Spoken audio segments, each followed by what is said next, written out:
Bismillahirrahmanirrahim. Assalamualaikum warahmatullahi wabarakatuh. Di video kali ini, di pertemuan kelima mata kuliah statistika, kita akan membahas tentang regresi dan korelasi sederhana.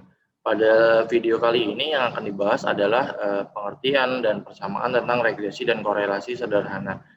Untuk implementasi dari regresi dan korelasi sederhananya akan dibahas menggunakan video yang selanjutnya atau video yang lain. Pengertian regresi dan korelasi. Regresi dan korelasi itu digunakan untuk mempelajari pola dan mengukur hubungan statistik antara dua variabel atau lebih dari variabel. Kalau dua variabel atau variabel X dan Y itu disebut dengan regresi dan korelasi sederhana.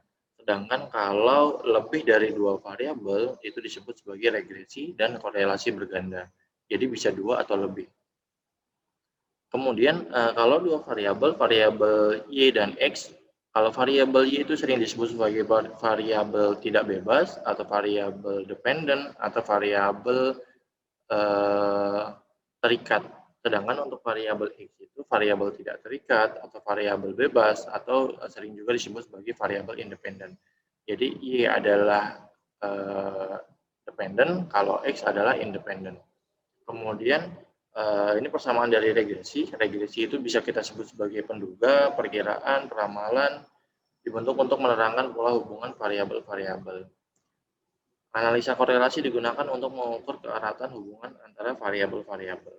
Gitu ya. Jadi yang pertama tadi kita membahas tentang regresi dan korelasi sederhana ataupun regresi dan korelasi berganda. Kemudian ada variabel tidak bebas yaitu Y, variabel bebas yaitu X.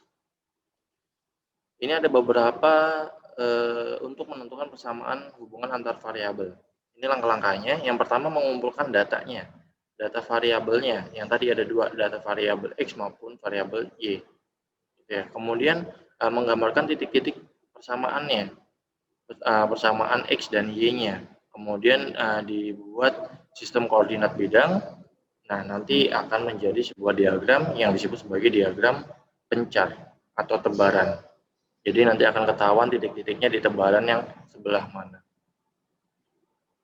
Kegunaannya apa sih diagram pencar itu? Yang pertama membantu menunjukkan apakah terdapat hubungan yang bermanfaat antara dua variabel, yaitu variabel X dan variabel Y tadi. Yang kedua, membantu menetapkan tipe persamaan yang menunjukkan hubungan antara kedua variabel tersebut. Dan yang ketiga, menentukan persamaan garis regresi atau mencari nilai-nilai konstannya. Itu adalah kegunaan dari diagram pencar. Lanjut ke subbab kedua, yaitu analisa regresi sederhana. Persamaannya yaitu sampel Y sama dengan A plus BX, di mana diperoleh dengan menggunakan metode kuadran terkecil. Sedangkan bila diberi data sampel, persamaannya XY, XI, YI, I sama dengan 1, 2, dan seterusnya. Maka persamaan dari parameter dalam garis regresi yaitu Y sama dengan A plus B. Nah, ini rumus dari analisa regresi sederhana. Kemudian analisa korelasi sederhana. Kalau tadi regresi sederhana, kalau ini adalah analisa korelasi sederhana. Digunakan untuk mengukur kekuatan keeratan hubungan antara dua variabel melalui sebuah bilangan yang disebut koefisien korelasi. Atau koefisien korelasi itu dilambangkan dengan variabel R. Apa sih koefisien korelasi itu? Ukuran hubungan linear antara dua variabel atau perubahan acak E dan Y untuk mengukur sejauh mana titik menggerombol sekitar sebuah garis lurus regresi. Ini ada rumus dari koefisien regresi. Koefisien korelasinya.